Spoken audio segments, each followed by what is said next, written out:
Muito bom dia.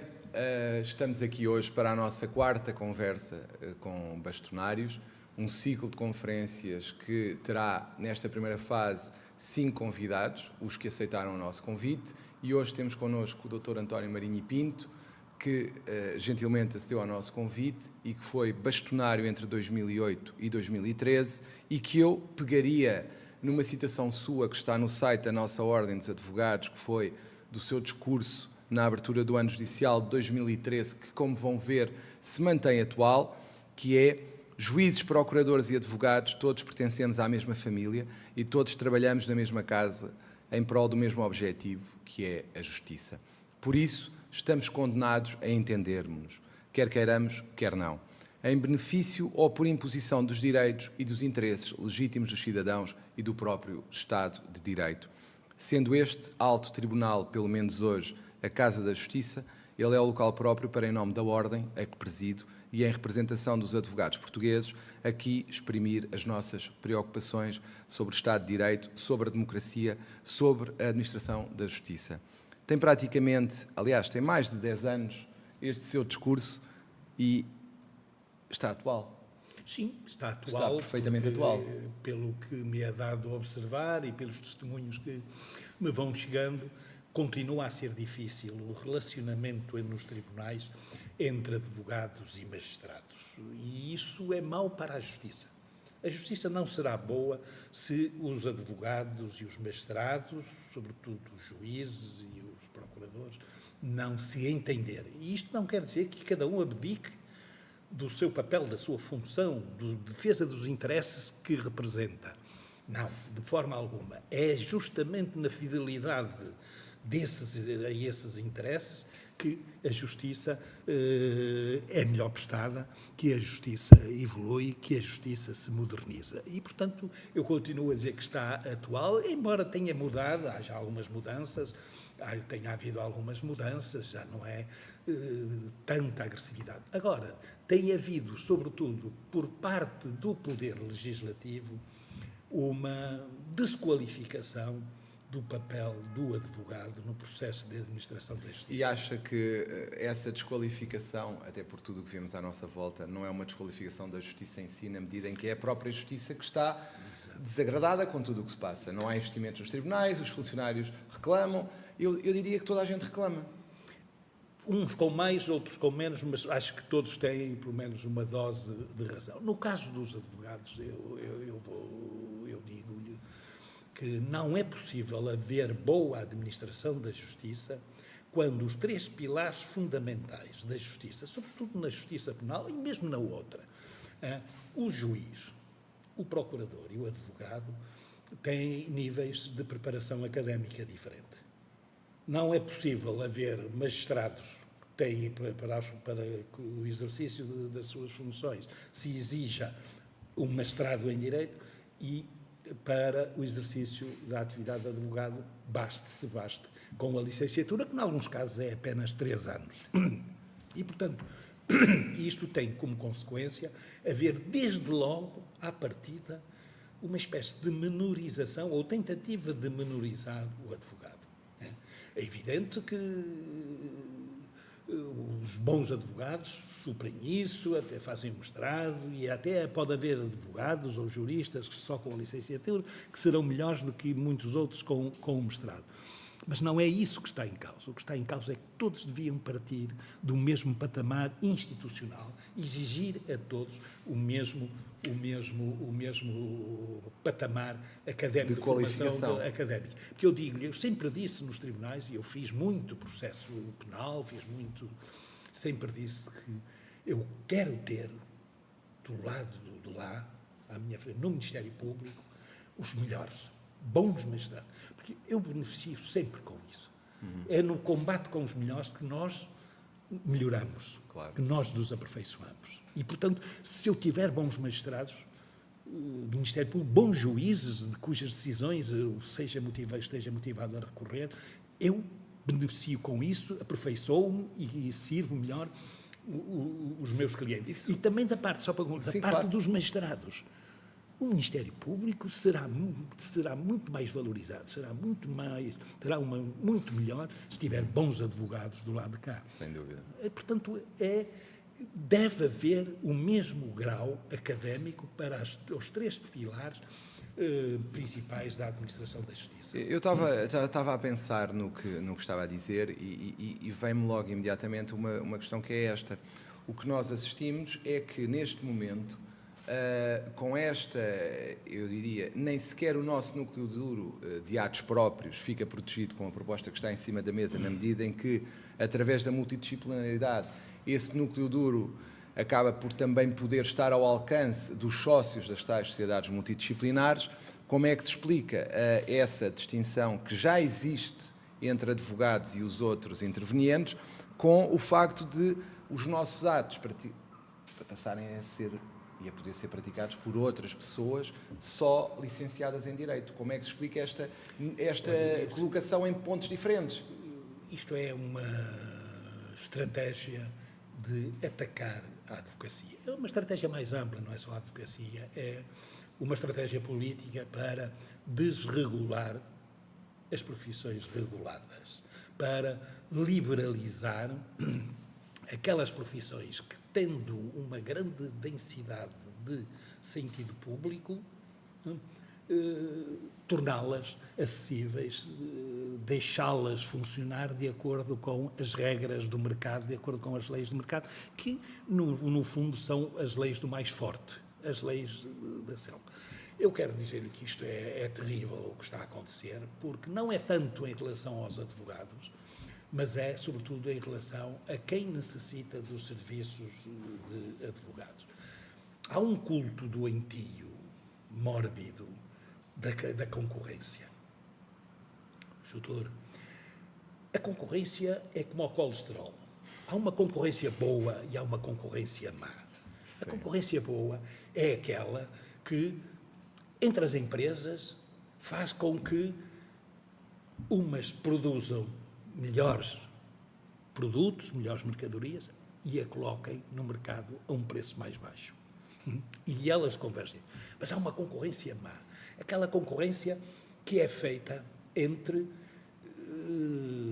empresas, entre instâncias de estatuto jurídico diferente. Eu dou-lhe dois exemplos que são elucidativos, na minha perspectiva, deste raciocínio.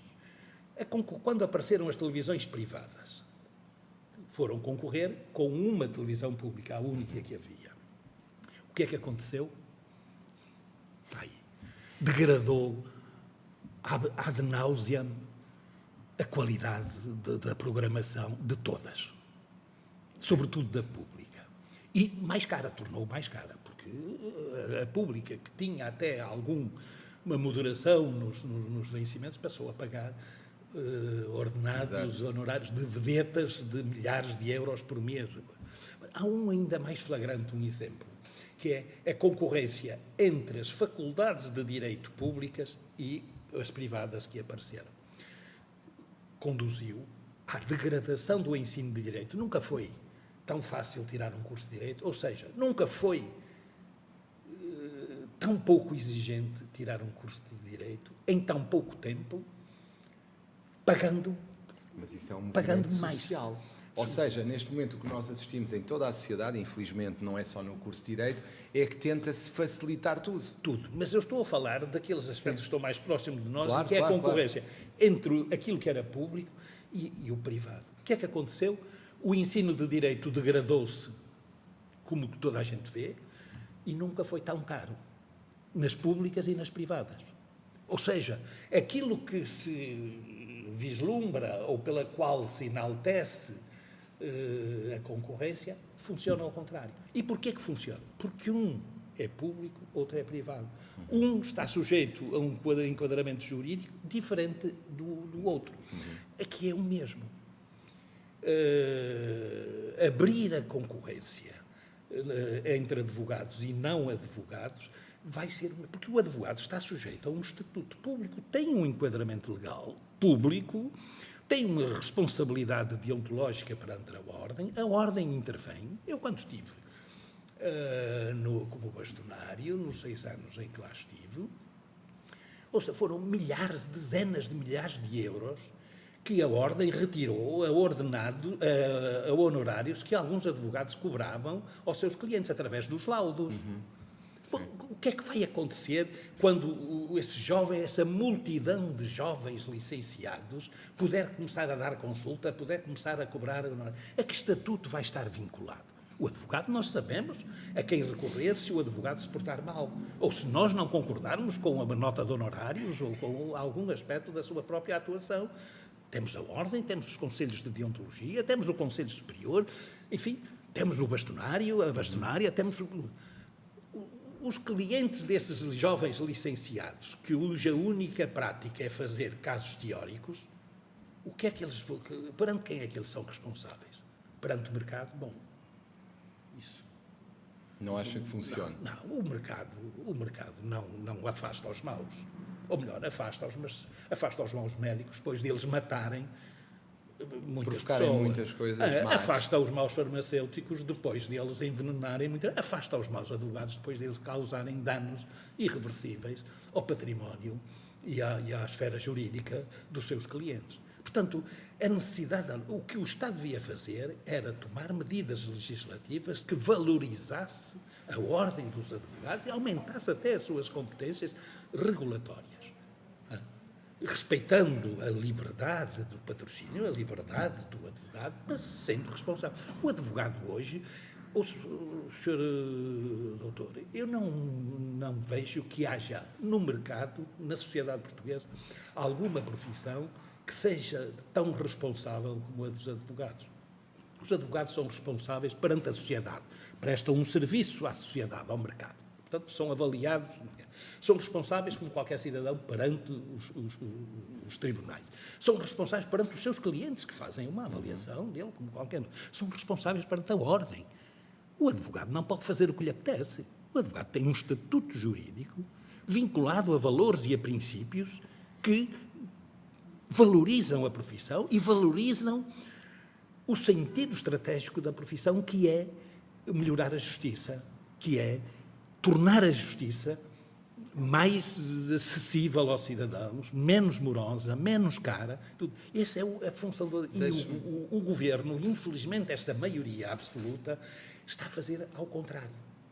Está a fazer ao contrário. Devia promover as profissões que têm um elevado sentido público. Porque, assim, de repente, nós estamos a permitir a pessoas sem nenhum vínculo público, sem nenhuma responsabilidade pública, que pratiquem atos que durante séculos foram atos constitutivos da essência da própria advocacia.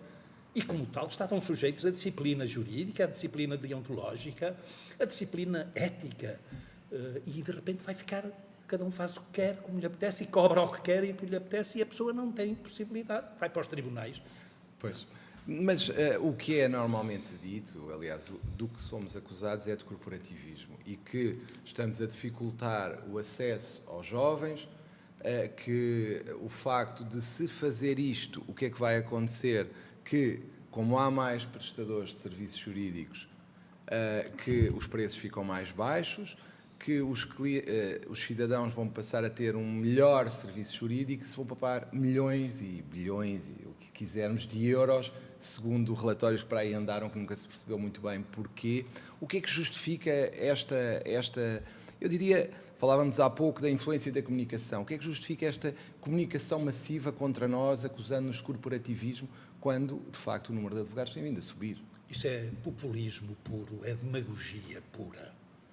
É próprio de entidades políticas ou governamentais que não têm argumentos sólidos para essas mudanças e, portanto, vão atirar com esses labéus da concorrência, como se a concorrência trouxesse sempre benefícios. Já demonstrei, já disse aqui que não só na comunicação, mas nas faculdades, e agora na advocacia também.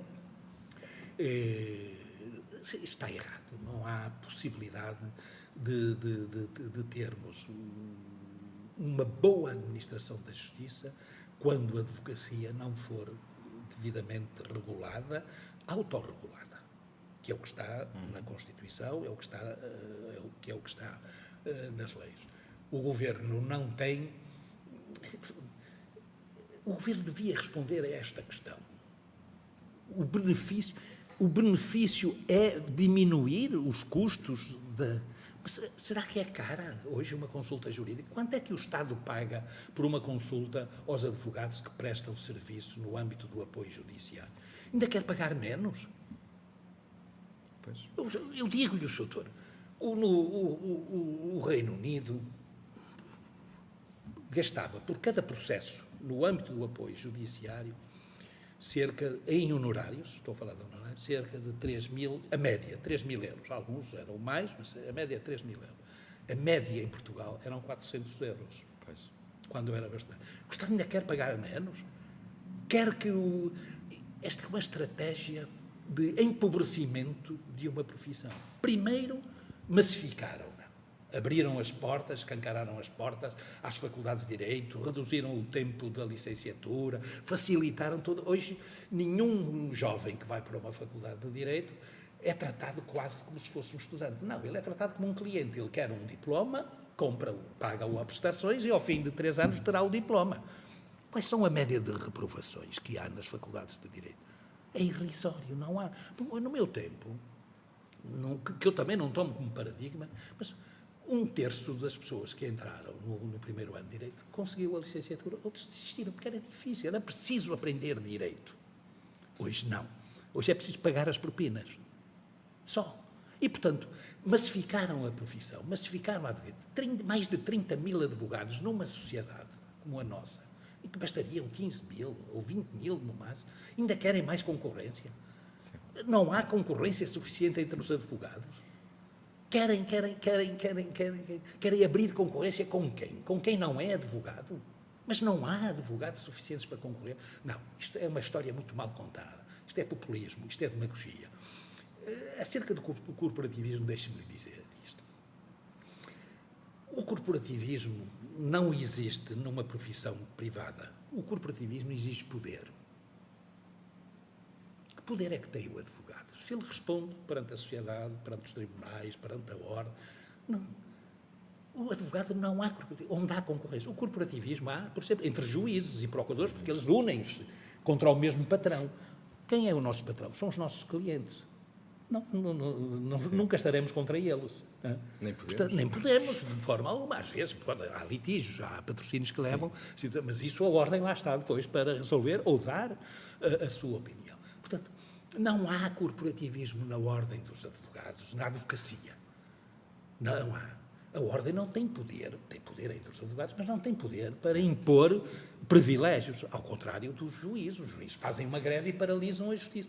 Os advogados não fazem greves. Fazem greves contra que patrão? Exato. Uma greve é contra um patrão. Que os juízes, que os magistrados, os procuradores, os juízes... Que têm um patrão. Têm um patrão, que eles se sintam proletários, ou seja, trabalhadores por conta de outra, mas mesmo aqui também é assim, aqui há poder, porque eles podem prender o próprio patrão. Eles podem prender e perseguir judicialmente o próprio patrão, e tem havido casos desses. Aliás, estamos em cima deles. Nós estamos em cima de alguns, não é? Portanto, a ordem dos advogados, que poder é que tem? Falar em corporativismo. Isto é demagogia pura, isto é populismo, isto é mentira. 30 e tal mil advogados, quase 35.000 advogados, a lutarem entre si pela sobrevivência profissional numa sociedade onde bastariam 15 ou 20 mil. Isto é, há corporativismo, por amor de Deus. Sejam inteligentes, ao menos, na abordagem do problema. Ponham as questões como elas devem ser postas para as discutirmos abertamente, francamente, mas naquilo que elas têm, de facto, suscetível de ser corrigido e de ser alterado. Não é assim. Isto é pura demagogia, é puro populismo da parte do Governo e do conjunto de pessoas que aplaude, está sempre disposto a aplaudir.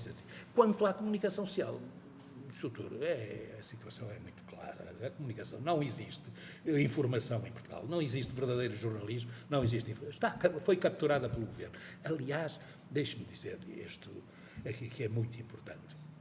O grande problema hoje político em Portugal é a ausência efetiva de contrapoderes. Não há poderes, contrapoderes ao poder instituído. A comunicação social foi capturada, estão aí todos a cantarolar, de microfone na mão, a correr. A comunicação não noticia o que aconteceu, noticia o que os políticos e os membros do governo e os deputados dizem que aconteceu.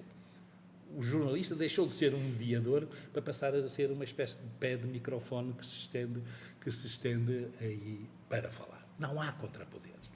O jornalismo, a informação, era um genuíno contrapoder nas sociedades democráticas e num Estado de Direito. Não há em Portugal. Mas havia outros contrapoderes que também desapareceram pela mesma razão.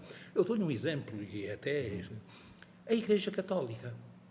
Eu sou uma pessoa, pela minha formação, nunca estive de acordo com as intervenções públicas da Igreja Católica em Portugal em mais de 5 a 6 ou 7 ou 10% no máximo.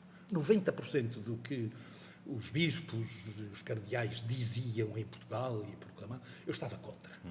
Mas digo-lhe, é muito mais saudável uma sociedade onde o poder político tinha uma voz interventiva como a Igreja Católica teve nesses tempos. É muito mais saudável a vida política, é muito melhor a ação governativa se houver contrapoderes. Aqui não há contrapoderes. Aqui há espasmos de injúrias, de insultos, de estados de alma, e não há verdadeiramente a afirmação perante o Estado, perante o poder político, de poderes, a afirmação feita como deve ser, de poderes sociais, de poderes da sociedade. Não no sentido de controlar o Estado, mas também que o Estado os não controle eles e não os tornem em seus servidores, como aconteceu com o jornalismo. A Igreja Católica hoje está...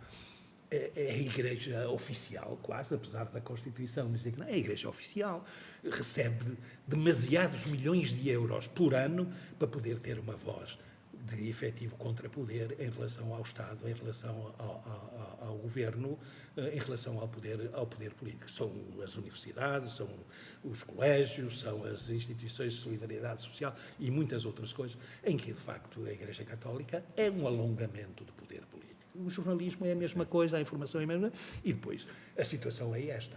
Não temos não há pluralidade. Facto, não há pluralidade e, sobretudo, porque é assim, o contrapoder, nós dizemos há a oposição, mas a oposição quer ser poder. O contrapoder é aquele que interage com o poder, mas sem querer ocupar o lugar dele.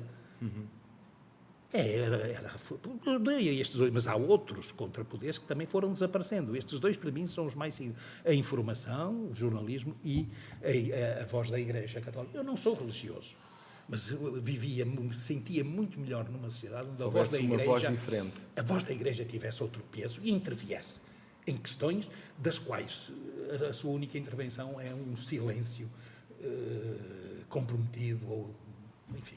Diga-me só o seguinte, porque não quis interromper, mas há aqui dois temas que eu gostava de lhe colocar a propósito do que disse. O primeiro, fala-se muito que pode haver ou que haverá uma deriva sindical na Ordem dos Advogados por contraponto a uma postura mais institucional.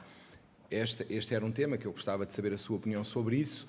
E o outro tema que também tem a ver com o que acabou de dizer, que é há uns tempos, e ainda se continua a falar na justiça para ricos e justiça para pobres, e isso também é apontado como sendo uma das razões para tudo o que se está a passar, ou seja, quer-se que toda a gente tenha um acesso indiscriminado à consulta jurídica para que os pobres sejam menos pobres no que toca à consulta jurídica e que os ricos não estejam tão longe em termos de acompanhamento jurídico. Eu gostava de ouvir, se calhar começámos pela questão do sindicalismo versus institucionalismo. Isso é uma impossibilidade ontológica. A natureza do sindicato, o seu aparecimento, a sua história e a sua função é naquela dialética conflitual com o patrão, com o dono da empresa, é um trabalhador por conta da outra, que age contra o patrão. A empresa onde trabalha está a ter demasiados lucros, eles querem uma parte maior desses lucros. E, portanto, fazem uma greve para causar um prejuízo à empresa superior ao prejuízo que causaria o aumento de salários ou das regalias que eles queriam. Isto é muito claro. Esta é a função dos sindicatos, seja quais for. O sindicato representa aqueles que trabalham sob a direção, sob a disciplina de uma entidade patronal. E cria um sindicato para se defender e para impor os seus direitos a essa entidade patronal. Contra quem é que os advogados querem impor? Contra quem? Quem é o patrão deles? Será o Ministério da Justiça? Quer dizer, se houvesse em Portugal não, o Ministério da Justiça não é, por amor de Deus. O advogado nunca obedece nem trabalha sob a ordem e a orientação do papel da Justiça. Se houvesse o chamado defensor público, como há noutros países, bem, em relação a isso, bom, se o Estado vos paga para vocês prestarem, é vosso patrão, vocês têm que fazer o que o Estado vos mandar. E, portanto, poderia admitir-se aí um sindicato. Numa profissão liberal. Eu costumava dizer, quando andava por cima, eu tenho o pior patrão do mundo, que são os meus clientes e a minha consciência. São os meus clientes e a minha consciência que não me deixavam, durante décadas, eu não praticamente conto pelos dedos da mão os fins de semana em que, pelo menos um dos dias, sábado ou domingo, não trabalhava, fazia um horário fechado no escritório a fazer as petições, as alegações, os recursos, aquelas coisas. Então, eu tenho o pior patrão do mundo. Tinha os dois piores patrões do mundo, que era o meu cliente, que eu devia servir e cujo interesse eu devia defender intransigentemente, o que não é propriamente a postura de um trabalhador em relação a uma entidade patronal. Depois tinha a minha consciência. E, de facto, só se fizer greve contra a minha consciência ou contra o meu cliente. Não, isto é um absurdo. Isto é o resultado de uma política deliberada de massificação da profissão. Não há, na sociedade portuguesa, necessidades sociais do patrocínio de advogados que justifiquem um tão elevado número de advogados. De tal maneira que... Eu, quando fui bastonário, foi logo nas primeiras medidas, consegui fazer uma reforma juntamente com o Ministro da Justiça, na altura, o Dr. Alberto Costa, a quem presto as minhas homenagens pela clarividência que ele demonstrou sobre isso, e mais tarde com o Dr. Alberto Martins, uma reforma do apoio judiciário. Mas o Estado não é patrão dos advogados que prestam apoio judiciário. Esses continuam sem patrão, eles continuam a ter a liberdade de atuar na defesa dos seus representados. São pagos pelo Estado, segundo normas estabelecidas, mas o Estado não lhe pode dar instruções, nem ordens, nem pode interagir com o exercício dessa função. Portanto, é absolutamente um absurdo pretender isso. E há aqui coisas, enfim, isso levará, eu penso que o que está por trás disso hoje já se vislumbrava no meu tempo, é criar, é mais um ataque ao advogado, é criar o defensor público, como existe em muitos países, no Brasil, por exemplo, criar o defensor público. Eu penso que isso é nocivo, porque a ideia de um defensor público é fechar o círculo da administração da justiça em funcionários do Estado. O juiz é funcionário, é pago pelo Estado, tem o seu sindicato, o procurador tem o seu sindicato que é pago, e o advogado passa a ter também. Aquela abertura, aquela janela que abria à sociedade, ao arejamento fresco, ao ar fresco da sociedade, que era o advogado, deixa de existir. E passam a ter o mesmo interesse, sair, banalizar a questão à sexta-feira à tarde. Revia-se o jogo, aquilo acaba às 3 horas, por amor de Deus, tem que ir buscar... Todos passam a ter os mesmos interesses pessoais. E isso, quem vai sofrer é aqueles que estão lá sentados, ou no banco como arguidos, ou como partes nos outros processos, no processo civil. Portanto, é um erro enorme. Eu acho que a Ordem deve lutar com todas as suas forças contra esta ideia que está a germinar há muitos anos nos centros de decisão política em Portugal e, sobretudo, nas faculdades de Direito, que são, hoje, talvez, os maiores inimigos da advocacia. Eu penso que a Ordem devia encarar isso e desmistificar o papel, o lobby, que já é mais do que um lobby, já é praticamente um cartel das faculdades de Direito e dos ataques que elas estão a fazer em surdina à advocacia portuguesa, sobretudo as privadas. Então, e que opinião tem, já que falou das universidades, parte do princípio, só para concluir, que a justiça para ricos e para pobres vai ser cada vez maior o fosso entre as duas partes. É assim, é porque o Estado não quer, de facto, que a justiça seja igual para todos.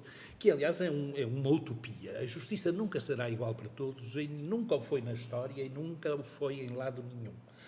Quem tiver mais meios económicos terá melhor acesso à justiça e terá uma justiça de melhor qualidade. Mas isso não é só na justiça, doutor. Isto é na saúde. É em todo lado. É muito pior na saúde do que na justiça hoje. É no ensino. Os pobres têm um ensino que têm nas escolas públicas. Os ricos têm um ensino de altíssima qualidade nos colégios privados, sim, nas universidades privadas, em tudo. Agora, o que poderíamos era fazer um esforço para diminuir esta distância tão grande, para diminuir este fosso tão grande, tão chocante, entre a justiça dos pobres, daqueles que não têm dinheiro para pagar as custas, pagar os honorários de um advogado, e aqueles que podem recorrer a grandes advogados, a grandes escritórios. Portanto, faz a diferença. Então esta concorrência não vai resolver isso? Não, claro esta que não. Concorrência entre aspas, naturalmente. Doutor, aquela concorrência que é saudável numa sociedade, numa economia de mercado, numa sociedade aberta, numa sociedade livre, essa concorrência já existe. É entre os 30 e tal mil advogados. O Estado ainda quer mais concorrência do que esta? Ainda quer baixar o preço da consulta jurídica? Que estava no meu tempo, na minha comarca, onde às vezes não chegava, era 40, 30, 40, sim, 50 euros de consulta. Ainda quer baixar mais. E isso, acha que isso vai baixar? À custa de quê? À custa da qualidade. Porque vai pôr aí, agora, vai reduzir, doutor, este é o termo exato, vai fazer com que atos próprios da advocacia, que durante séculos pertenceram à advocacia e que a Constituição reconhece como essencial à administração da justiça, vai fazer com que esses atos sejam praticados por biscateiros, se transformarem em biscates de vão de escada. Porque, vamos lá ver, eles vão abrir escritórios para dar consulta, que título é que eles vão... Doutor em Direito, licenciado em Direito, consulta, licenciado em Direito, que profissão é que eles vão exercer? A profissão de licenciado em Direito? Vão para as consultoras, provavelmente, para as imobiliárias. Ora, aí está, vão subordinar-se, vão trair a alma da advocacia, vão vender a alma da advocacia ao diabo. Pronto, vão para aquelas entidades que se sentem muito mal que seja um advogado a fazer ou a analisar um contrato de compra e venda, um contrato de mediação. Nós vemos isso nas imobiliárias, não tenho nada contra atividades económicas legítimas, mas vários casos, eu tive 2 casos que me procuraram, porque uma pessoa foi a uma imobiliária para vender a casa, assinou lá aquele imobiliário lhe pediu, segundo me disseram, foi exatamente igual, em imobiliárias diferentes,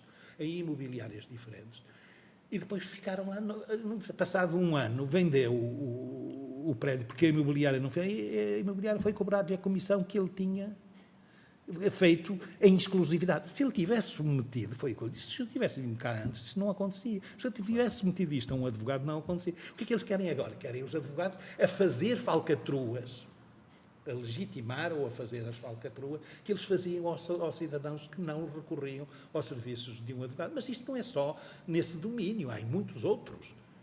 Porque se eu tenho um prédio para vender, porque é que eu vou dar exclusividade a uma? Sim. Quanto maior for a abertura... A concorrência? E a concorrência. A lei devia proibir isso, mas não proíbe. A lei protege esse tipo de monopólio. E depois a imobiliária fica garantida. Seja hoje, seja amanhã, sim, ou daqui por um ano, ele vai ter que vender o prédio. Quando vender, eu vou lá buscar... Faça ou não faça nada. Não fazendo nada. Não fazendo nada. Ora bem, é isto que querem. E esta é uma das consequências desta abertura que o governo, que o poder político está a fazer. Eu penso, Sr. Doutor, permita-me dizer-lhe isto. Eu sempre procurei distinguir na função do bastonário, na função de advogado, uma intervenção partidária de uma intervenção política. O bastonário, os advogados têm, na sociedade, têm uma intervenção política, não em benefício deste ou daquele partido, mas criticando, sendo contrapoderes. Sendo que as ordens profissionais são contrapoderes. Deviam ser. E a ordem dos advogados foi um contrapoder. Não quer o poder, não quer favorecer este ou aquele titular de poder, este ou aquele partido de poder, mas quer, portanto, moderar o exercício do poder. E, portanto, nesta situação, eu penso que o que aí vem, Soutor, vai ser desastroso se as ordens não intervirem. E deveriam intervir fazendo um esclarecimento público das motivações do governo e desta maioria absoluta. Em primeiro lugar, se não houvesse maioria absoluta, haveria muito mais debate, muito mais possibilidades. Excedências. Claro, do debate sairiam soluções. Sim. Agora a maioria absoluta impõe um dictate. Em primeiro lugar, silenciou os advogados que estão no Parlamento. Estão ali, cordeirinhos, a dizer amém, ou senão da próxima vez não vão ser candidatos. Sim. Estão ali a defender, em vez de defender a dignidade, o prestígio, a função real da advocacia, estão ali a servir a direção do partido que lhes deu o lugar de deputado e que lhes dá o lugar de candidato na próxima eleição, para onde poderão repetir ou ser reeleitos. E, portanto, isto é terrível que aconteça. Eu sempre me bati que houvesse deputados e advogados ao mesmo tempo. Sempre fui contra isso. Não pode ser quem faz leis, não pode estar a aplicá-las nos tribunais. E, sobretudo, não pode estar a servir um partido político no Parlamento que tem ou que atua da forma como este partido, esta maioria absoluta está a atuar. Portanto, as ordens profissionais no seu conjunto deveriam, na minha opinião, e eu se fosse bastonário hoje faria isso, convocaria uma reunião de todas as ordens para tomar medidas públicas contra esta medida, para esclarecer os cidadãos e para lhes dizer claramente, não votem num partido que assim atua. Sobretudo, não deem maioria absoluta a um partido que assim atua, porque o que está a fazer é um dictate. Não houve, de facto, um debate aberto, público, com as entidades interessadas. No caso da advocacia, os advogados, as faculdades de direito, enfim, sociedades de advogados que são mais empresas do que escritórios de advocacia. Enfim, deveria haver mais intervenção, mais mobilização, porque o governo, o poder político só conhece uma linguagem, aquela que ameaça os mecanismos da sua reprodução. E o que ameaça verdadeiramente é esclarecer o eleitor, a pessoa que vota, dos perigos que existem ao votar em partidos assim. Diga-me o seguinte, face a esse cenário, como é que vê as alterações ao estágio, como é que acha que isto lhe faz algum sentido, esta remuneração obrigatória, que de facto parece-me que poderá ser uma condicionante muito grande a que os jovens cheguem a advogados? Doutor, isso é mais demagogia. Deixe-me só dizer, é que também esta medida é vendida como democratização, ou seja, os pobres, entre aspas, ou os mais carenciados, já não ficarão limitados pela falta de dinheiro e poderão fazer o estágio. Porquê? Porque há uma remuneração obrigatória. Bom, é mais demagogia, é mais populismo. Quem é que remunera um estagiário? É o advogado. É quem lhe está a dar a formação. Sim. Então ponham as faculdades de Direito a remunerar os estudantes e deem lá o estágio. Ponham as faculdades... Não, os estudantes na faculdade pagam com língua de palmo o que têm e o que não têm, em propinas, em prestações, chegam à ordem. Mas porquê é que o advogado que dá formação profissional, que prepara um advogado, um concorrente seu, vai remunerar, dar formação e remunerar ao mesmo tempo? Remuneração de quê? Do trabalho? Mas não trabalha, está na formação. Eu admito a remuneração, e é essa a origem e a função da remuneração do estágio numa empresa, em que um patrão, do dono de uma empresa, um empresário, vê este jovem, vê nele qualidades e investe nele. e dá-lhe a formação, remunerando ao mesmo tempo, dá-lhe a formação profissional, mas ele está trabalhando, e dar-lhe a formação. Porquê? Porque isso é um investimento que ele vai recuperar mais tarde, quando ele, na plenitude das suas capacidades profissionais e técnicas, vai retribuir ao patrão. Sim. Isto é um investimento que eu, como advogado, no meu escritório, dou o estágio a um estagiário e remunero para quê? Para formar um concorrente que me vai tirar clientes no futuro. Ou seja, é este tipo de coisas, acho que a Ordem devia ser mais assertiva, devia mobilizar-se, unir-se todos os órgãos, todas as ordens. O que a Ordem poderia fazer, em concreto? Quer dizer, por exemplo, mais intervenção, explicando isto aos cidadãos. Bem, eu não quero dizer o que é que os outros, os meus sucessores podiam fazer. O que eu acho é que é preciso desmistificar este populismo, esta demagogia, estas mentiras. Porque eu dei estágio a alguns advogados, tive prejuízo com os estágios, porque, de facto, eles utilizavam o escritório, água, luz, telefone, internet, etc. Iam para lá quando queriam, tinham a sua secretária, tinham aquilo. Nunca me prestaram serviços no sentido de poder ser remunerados por ele. Aquilo que eles faziam era o aspecto mais prático da sua formação. Se eu dizia, às vezes, numa fase avançada do estágio, para fazer uma petição, quando aí fazia, mas eu tinha muito mais trabalho depois, a revê-la, a corrigi-la, a discutir, sim, perdia muito mais tempo do que se eu a fizesse. Aquelas petições que eu, algumas delas, faria em 5 ou 10 minutos ou meia hora, eles demoravam 1 ou 2 dias, depois eu ia analisar, discutir com eles, eu perdia horas, às vezes, para lhes explicar, para lhes dizer os alçapões que há, para lhes, enfim. Ora bem, isto não é possível, isto é pura demagogia. Isto é pura demagogia, é dizer um profissional liberal vai ser remunerado por quem? Por outro profissional liberal, que vai ser contra o qual vai concorrer no futuro?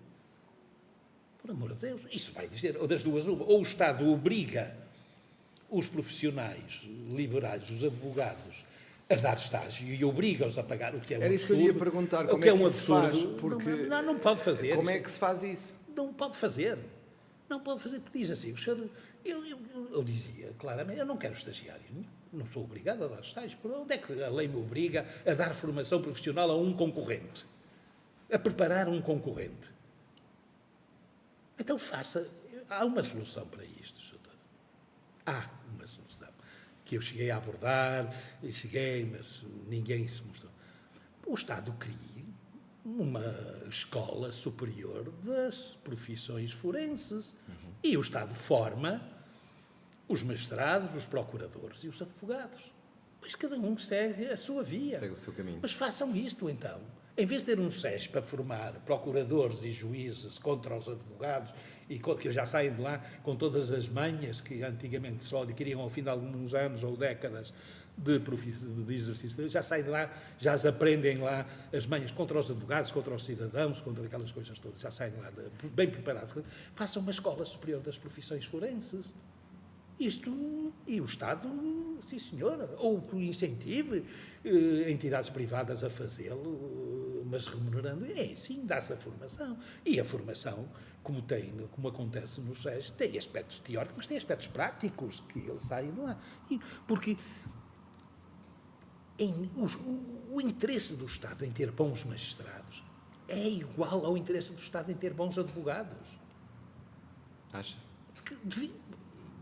Se um Estado que seja conduzido, liderado por pessoas honestas e sérias, tem que ter isso. Porque não há boa justiça se houver uma desproporção. Um desequilíbrio. Como há, eu lamento, eu dizia isto muitas vezes e lamento, o primeiro dia que um advogado entra num tribunal para fazer uma defesa ou para patrocinar um cliente, e o primeiro dia que um juiz ou um procurador vão ao tribunal, a diferença da preparação entre eles é abissal. Os magistrados são muito melhor preparados.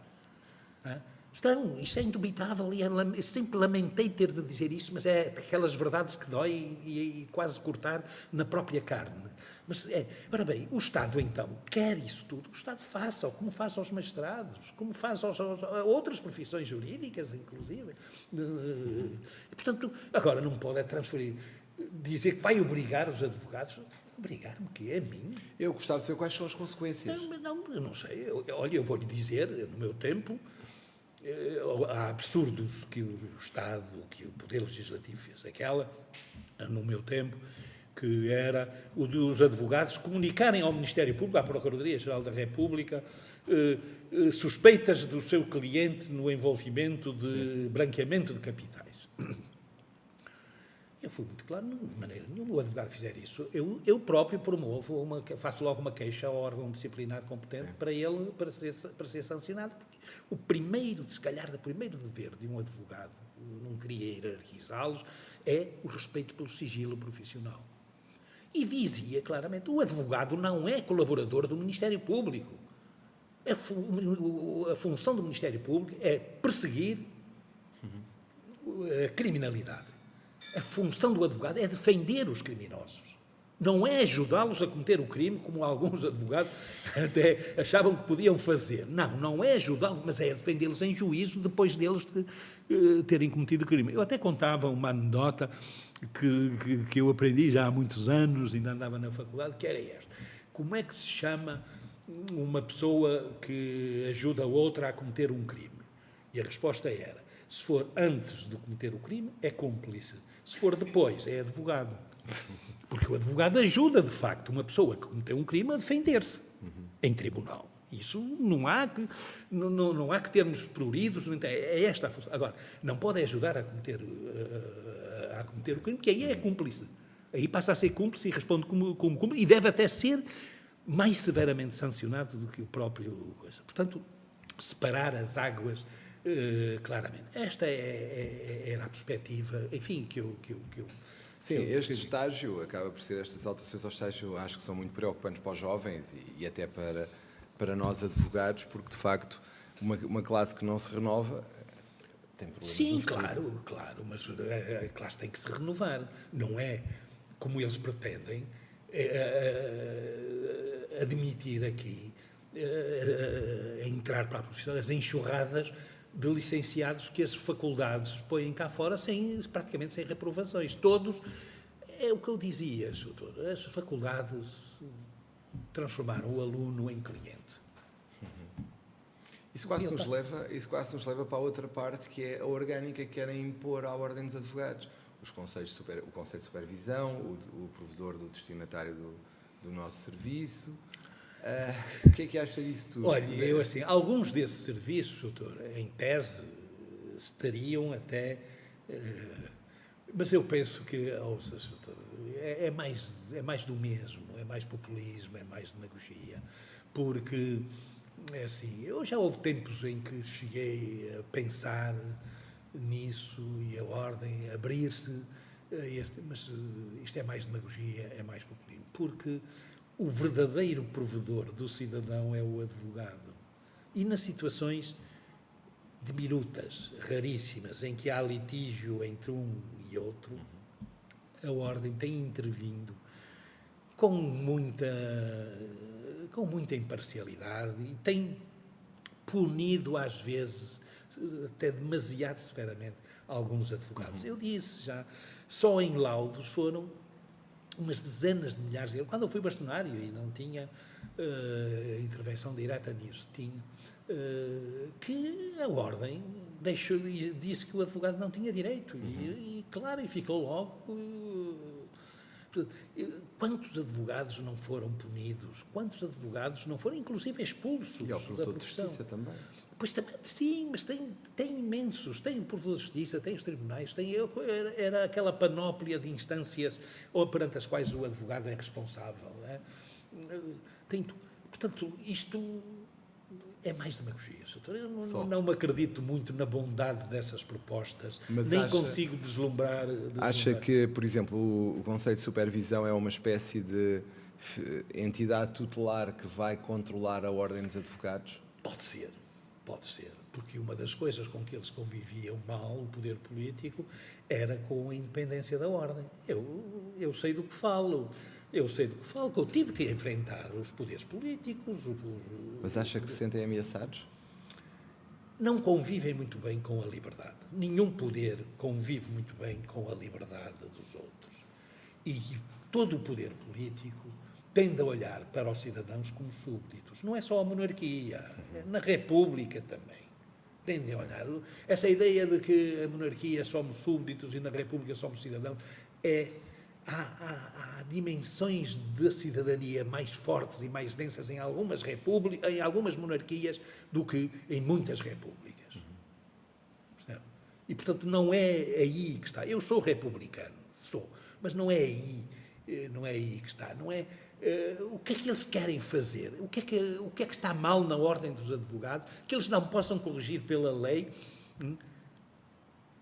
abertamente? O que é curioso, acho eu, é observarmos que, a pretexto de uma dificuldade que não existe, já vimos aqui no acesso à nossa profissão, há um alargar de influência política na ordem que não tem paralelo. Pois. Ora sim, Sr. Doutor, qual é a profissão que hoje é fácil aceder? Bom, se nós tivéssemos o número de clausos como têm os médicos, sim, se nós tivéssemos os números como têm os engenheiros, como têm as farmácias, como tem... Não. O que é esta pergunta que se deve fazer ao Primeiro-Ministro, que é ele que é responsável por tudo isto. Claramente, o Dr. António Costa tem que responder que ele, que é advogado, pelo menos fez o estágio com o Dr. Vera Jardim, segundo rezam aí as crónicas, ele tem que dizer que benefícios é que estas mudanças todas vão trazer ao cidadão, ao utente da justiça, àquele que precisa de um advogado. Quais são? Vai-lhe baixar o preço, mas os preços estão caros, ele sabe o custo de uma consulta jurídica, sabe... Mais concorrência. O Dr. António Costa, diga, por favor, se a concorrência entre mais de 30 mil advogados não é suficiente. O senhor quer abrir a concorrência aos revisores oficiais de conta, aos licenciados em Direito, às imobiliárias, aí à Procuradoria Ilícita de vão de escada. É que vai acabar a Procuradoria Ilícita com isto. Não, passa a ser lícita. É legalizar o crime. É legalizar o crime. É legalizar o crime. É deixar de ser crime e passar a ser legal. Bom, qualquer dia façam isso com a violência doméstica, então façam isso com determinados, com os assaltos ao banco, porque já dizia o Bertolt Brecht que importância tem o crime de se assaltar um banco perante esse outro crime de se ser dono de um banco, não é? Portanto, legalizem então a maior parte mas não. Esta é assim, a pulsão legalista, legislativa, é no sentido de criar cada vez mais crimes, cada vez mais ilícitos penais. Nunca houve tantos crimes e estão sempre a querer mais, a criar mais. Nunca a sociedade, o cidadão esteve tão aprisionado por mecanismos legais que constrangem a sua liberdade. Chega-se ao ponto de proibir sentimentos. Proibir sentimentos. Eu dou-lhe um exemplo. Os chamados crimes de ódio. Quer dizer, eu não posso odiar um nazismo. Então, é um crime de ódio por razões políticas. Ou posso odiar o nazismo, mas não posso odiar um liberal. Que é isso? Querem proibir os sentimentos que vêm do mais profundo. Bom, eu tenho o direito a odiar quem eu quiser. E tenho o direito a expressar aquilo que eu sinto.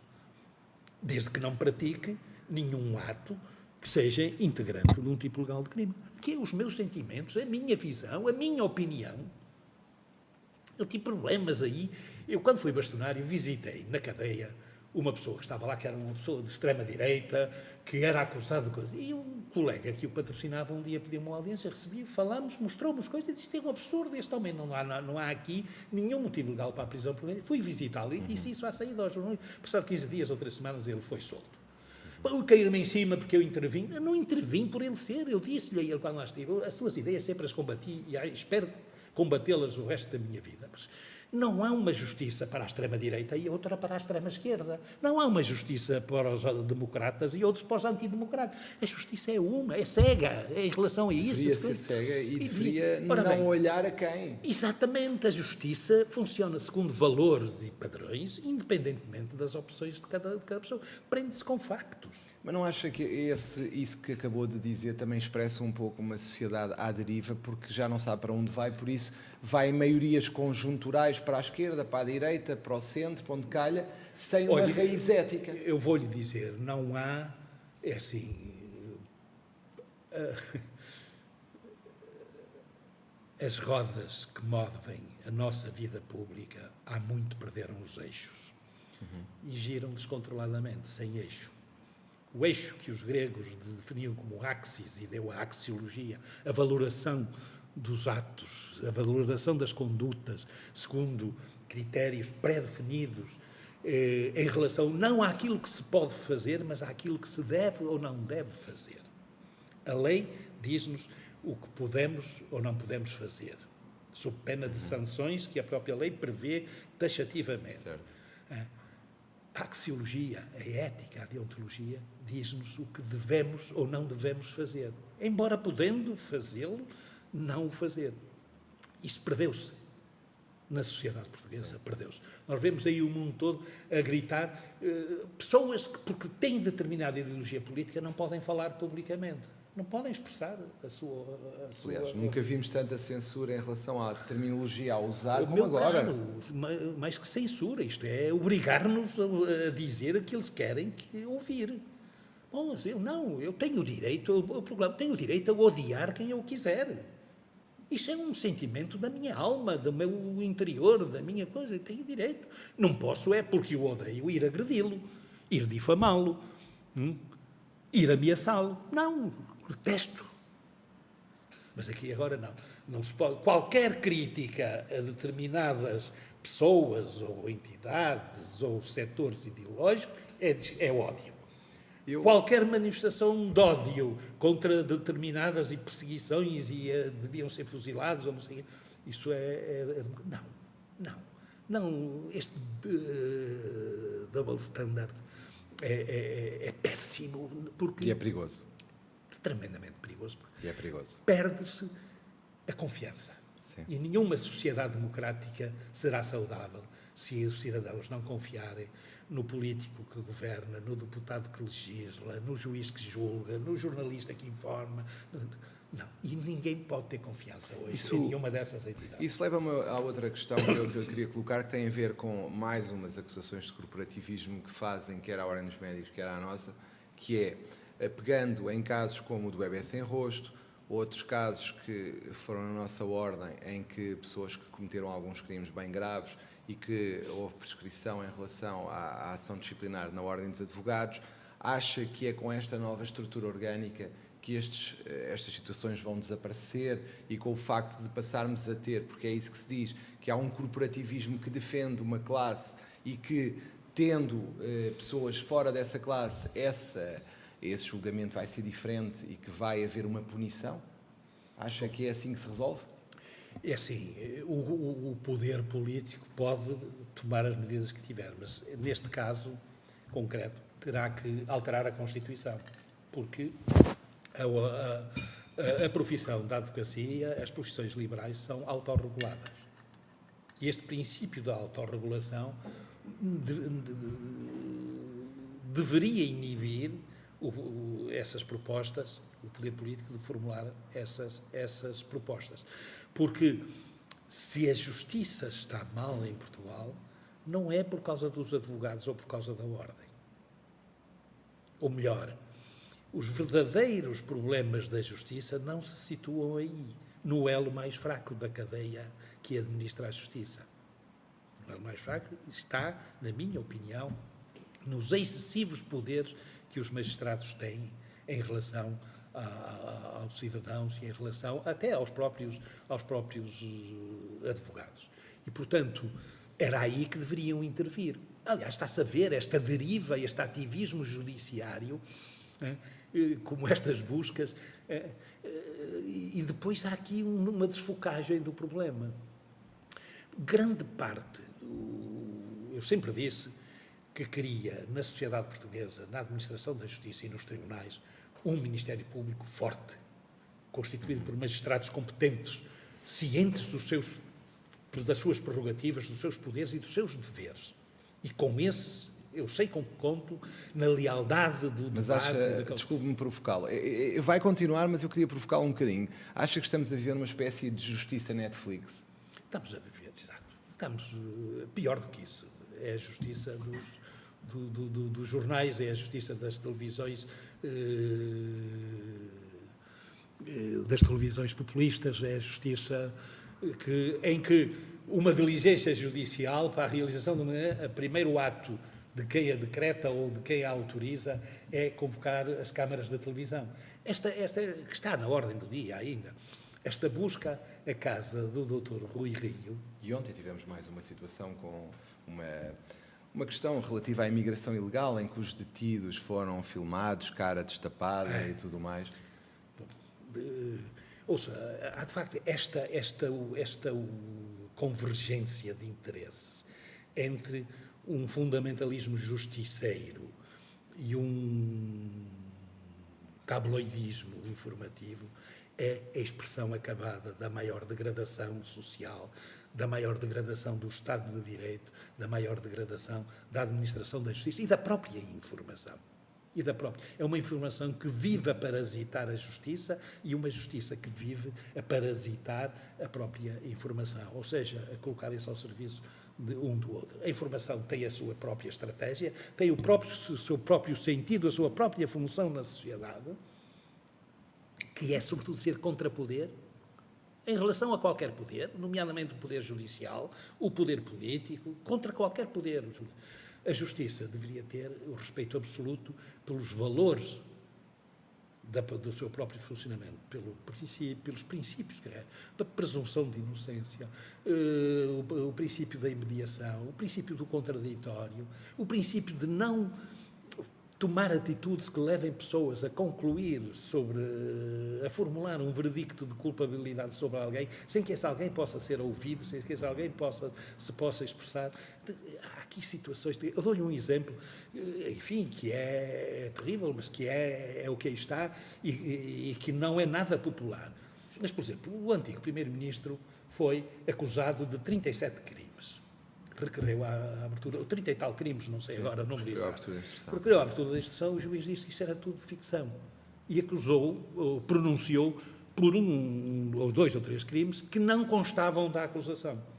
Ou seja, resumindo, aqueles de que ele foi acusado e pôde defender-se caíram. Não se pôde ainda defender desta, a não ser em via de recurso. Ora bem, estes princípios da presunção de inocência, do contraditório, de não tomar decisões que sejam irreversíveis nas suas consequências, sem ouvir a outra parte, sem lhe dar a possibilidade de se defender. Ouça, meu caro colega, Sr. Doutor, para que isto seja uma realidade hoje, morreram milhões de pessoas ou milhares de pessoas ao longo dos últimos milénios, por estes princípios. Porque aquela justiça que nós vemos naquele Nazareno que há 2000 anos foi julgado, condenado e executado no mesmo dia. Bom, é isso que querem alguns órgãos de informação, é isso que querem alguns justiceiros dos tribunais. Não, a justiça tem de ser lenta. E aqui entra também muita demagogia e muito populismo, porque a justiça, para ser bem administrada, ela vai ser o resultado de pulsões contraditórias. Quem presta contas à justiça vai procurar adiar a decisão que o condena. Quem pede à justiça, quem vai aos tribunais pedir justiça, quer apressar. Qual é o papel do fiel da balança, do juiz que está no meio? É não ser nem demasiado lento, nem demasiado rápido. É orientar as coisas para que a justiça seja administrada em tempo útil. Que sentido faz condenar uma pessoa 18, 15 anos depois? Já não é sequer a mesma pessoa. A pessoa que cometeu o crime, que se deu como provado em tribunal e pelo qual ele vai ser condenado, essa pessoa já não existe, já mudou, já é completamente... Estamos a aplicar uma pena a outra pessoa. E aqui, deixe-me dizer também esta coisa que é fundamental. Antigamente, em algumas tribos bárbaras da Europa, havia uma figura que a justiça era administrada pelas vítimas, ou pela familiar da vítima. Prendia-se ou entregava-se à vítima ou aos familiares da vítima. Já sabemos qual é a justiça. Era a vindicta privada. A vingança. A justiça não se distinguia da vingança e a vingança confundia-se com a justiça. Hoje não. É preciso ser bem claro a dizer que a justiça não é vingança e que a vingança nunca é justiça. Por isso é que nós devemos ter sempre muita atenção na preparação do juiz. O juiz não pode atuar nos tribunais, titular de um órgão de soberania, o fiel da balança, não pode atuar nos tribunais e na sua vida pública como um proletário que está em greve contra o patrão, que ameaça o patrão de greve, que faz todo o tipo de pressões ilegítimas para conseguir melhores benefícios económicos, sociais. Não pode ser. Não pode ser. Tem que haver uma situação muito clara. Depois não pode haver isto, deixe-me dizer-lhe isto, quem acusa não é igual a quem julga, nem no estatuto remuneratório, nem em nada. Tem que ser separados. Nunca haverá verdadeira justiça em Portugal quando os juízes e procuradores têm quase o mesmo estatuto perante o Estado, são magistrados, entram ao lado um do outro, sentam-se ao lado um do outro e cá abaixo o advogado. Não está bem isso. Nos países democráticos e onde a justiça, apesar de tudo, não funciona, nós devemos a separação, o juiz é o fiel da balança, os outros, a acusação e a defesa, são pratos da balança. Que o juiz não tem que seguir a acusação, nem tem que seguir a defesa, tem que ponderar os contributos que cada um dá para a prova do delito e depois para a medida da pena. E isto, temos perdido isso, perdeu-se isto, porque hoje a justiça faz-se de acordo com um ritmo mediático. E acha que este ataque que estamos a sofrer agora e esta questão de se querer, diria eu, tirar a justiça disciplinar exclusivamente aos advogados e colocar uma maioria de membros não advogados também se insere nessa situação? Claro. Então façam isso em relação aos magistrados, porque aí é que está o mal. Mas o Conselho Superior da Magistratura, pelo menos o Conselho Permanente, é aquele que se é feito por juízes. Portanto, vamos lá ver. Continuamos no mesmo. Isto é pura demagogia, é puro populismo, e isso de querer fazer um processo disciplinar. Na função pública, quem é que instaura os processos disciplinares? É os cidadãos que se queixaram? Ou são os superiores hierárquicos? O processo disciplinar é em relação ao funcionário ou ao agente que não respeitou a disciplina a que estava sujeito. Quem é que instaura um processo disciplinar ao funcionário público? É o Estado, é o superior hierárquico. Aqui o advogado não tem superior, mas tem uma ordem que administra, que regula o exercício da sua profissão. É perante ela que tem que responder disciplinarmente. Porque é que ninguém está impedido de pôr um processo de crime em tribunal contra um advogado? Não, pelo contrário. Pelo contrário. Pelo contrário. Podem fazê-lo. Agora, porque é que querem retirar, esvaziar este conteúdo autorregulatório que é o poder disciplinar? Porque eu digo-lhe, eu tive muitas queixas contra o poder disciplinar da Ordem. Eu próprio fui vítima. Eu, quando fui bastonário, tive 9 processos disciplinares. Houve um presidente do Conselho Superior que me instaurou 9 processos disciplinares. Qualquer coisa que eu dizia era logo um processo disciplinar. Mas eu acho que não é por aí. O poder disciplinar da Ordem deve prestigiar-se, deve ser exercido em função daquilo que determinou a sua criação. Os fins que estão na criação desse poder. E se há alguma crítica a fazer, não é que o poder disciplinar tenha sido meigo, digamos, ou obsequioso com... Poderá haver casos ou outros, mas pior do que isso existe na justiça. É lenta a justiça disciplinar? Eu procurei, quando fui bastonário, dar contributos para agilizar, melhorar, mas se há coisa que perturba a sociedade portuguesa, não é a lentidão dos processos disciplinares da Ordem, é a lentidão das decisões judiciais. É a decisão. Porque nós devemos perguntar, quando anda aí o discurso das manobras dilatórias, por exemplo, doutor, quanto tempo é que um advogado tem, em média, para interpor um recurso?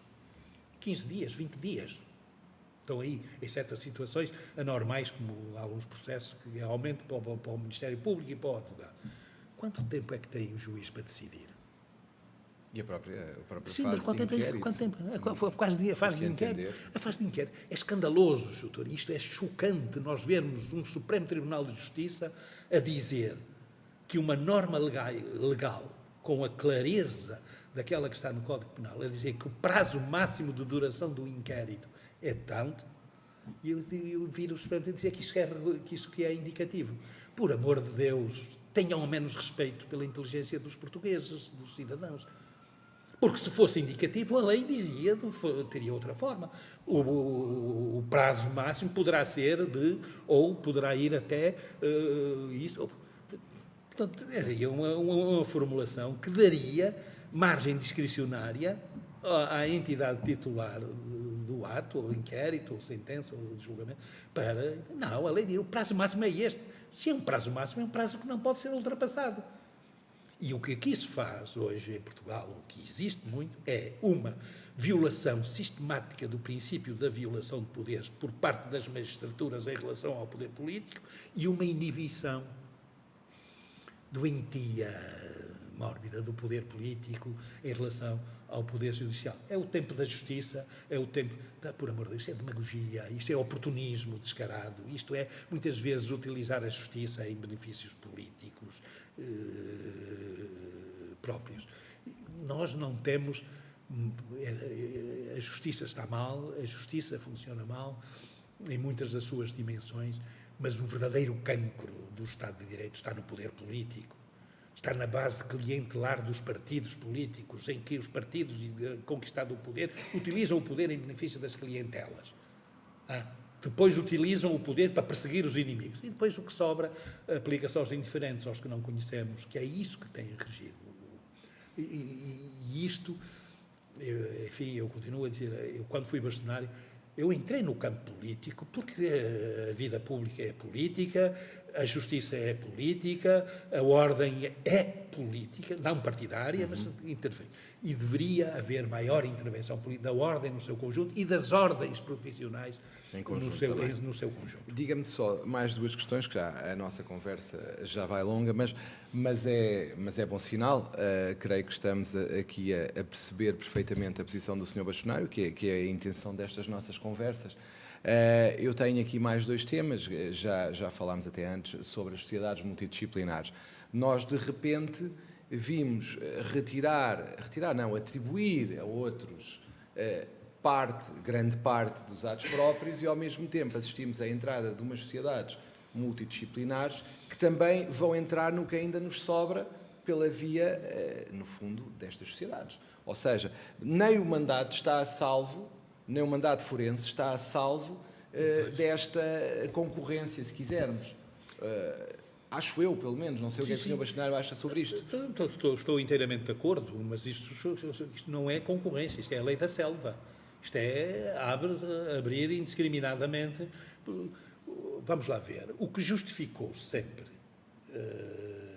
as características e as especificidades da advocacia foi o seu caráter público, foi o de ser um elemento necessário e essencial, segundo a Constituição, à administração da justiça. Portanto, devem estar os agentes desse serviço, dessa atividade, que são os advogados, devem estar sujeitos a um regime jurídico especial. Quando, em virtude das alterações legislativas que se foram fazendo, se permitiu a constituição de sociedades de advogados, elas estavam sujeitas ao mesmo princípio da especificidade das funções do patrocínio, da representação, do aquilo que a ordem definia para os advogados. A mercantilização da profissão, a que a ordem não esteve atenta ou até promoveu em alguns períodos, levou a isto, em que agora querem fazer sociedades em que desaparece a especificidade da profissão de advogado, dilui-se na de outras atividades, e o sigilo, e depois estamos a isto. Os princípios, que regras, os deveres do advogado, que vinculam todos os advogados, como é que serão respeitados quando se permite a intervenção, a entrada nesse domínio sagrado a pessoas que não estão sujeitas aos deveres, nomeadamente o sigilo profissional. E isto Enfim, é o que eu digo, sabe? Era preciso alguém que interpelasse o Sr. Primeiro-Ministro, porque ele parece que fez um estágio de advocacia. O que é que ele pretende com isto? Se pretende agradar aos fisiocratas da União Europeia, se pretende agradar aos neocolbertistas aqui de Portugal, o que é que ele pretende fazer? Se pretende fazer pura demagogia, populismo, ele que justifique isso. Quais são as vantagens concretas de introduzir no âmbito restrito e específico da atividade profissional do advogado profissões que não estão sujeitas ao mesmo estatuto deontológico que está o advogado e que não tem perante quem prestar contas ou perante quem ser responsabilizado quando violar. Não pode haver essa mistura, não pode haver essa promiscuidade. Não pode haver essa promiscuidade. Que haja, enfim, algumas empresas de advocacia que estejam abertas a isso, isso só demonstra que, de facto, a deriva já vai mais longe do que aquilo que se admitia ou de que se tinha consciência. Era necessário, enfim, eu não quero estar aqui, mas acho que os advogados deveriam unir-se, mobilizar-se em defesa do que resta da dignidade da sua profissão, da especificidade da sua atividade, porque se transformarmos o advogado num mero advisor, num mero prestador de serviços qualquer, bom, então o advogado começa a fazer também mediação imobiliária, começa a fazer revisão de contas, começa a fazer contabilidade. Bem, isto é salgalhada, é tudo à molhada, isso é, enfim, é degenerescência total da sociedade portuguesa, da sociedade democrática portuguesa, sobretudo nos seus domínios éticos, nos seus domínios axiológicos. A última questão que eu tenho para lhe colocar tem a ver com uma polémica que surgiu a propósito de uma deliberação do Conselho Geral relativamente aos advogados brasileiros e à cessação unilateral do acordo de reciprocidade. O que é que acha desta situação? Olha, doutor, eu sou suspeito para falar disso porque eu defendi esse acordo de reciprocidade. Penso que até fui eu que o assinei, ou pelo menos assinei algumas das suas coisas. Enfim, o advogado português não tem medo da concorrência, não deve ter medo da concorrência do advogado brasileiro que se instala cá. A minha experiência durante os 6 anos que estive na Ordem foi de que muitos se inscreveram na Ordem dos Advogados, muitos colegas brasileiros se inscreveram na Ordem dos Advogados e depois desapareceram, foram para a Europa. Muitos advogados portugueses abriram escritórios no Brasil, na imensidão daquele território.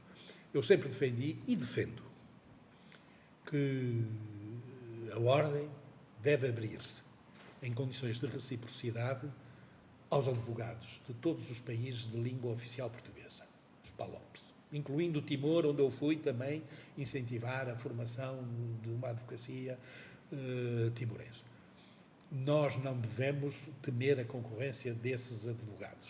Devemos procurar também. Eu falei com alguns advogados que se estabeleceram no Brasil e que alguns vieram agradecer-me a defesa.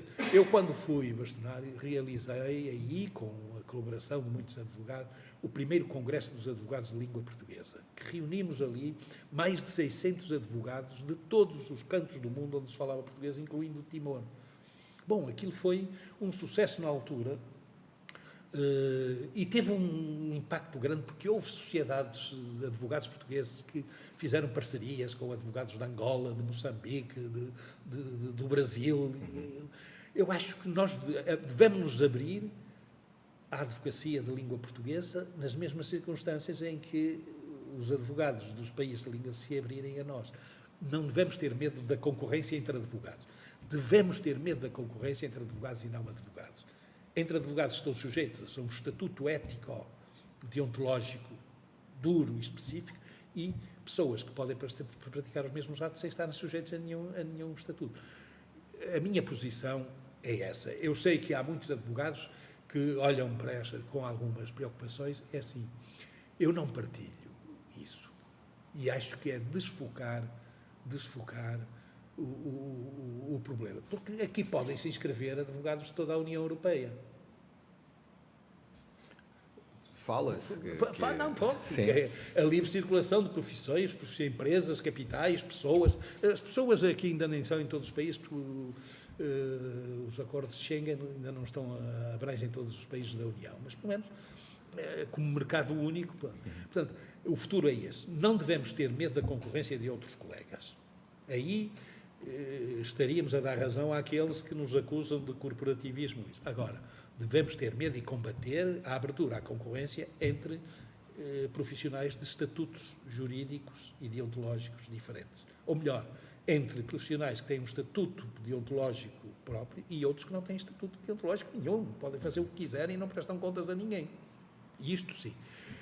O Brasil tem centenas de milhares de advogados. Mas o advogado brasileiro que vem se estabelecer em Portugal, ele não ameaça o advogado português, não tira clientes, não é um verdadeiro concorrente.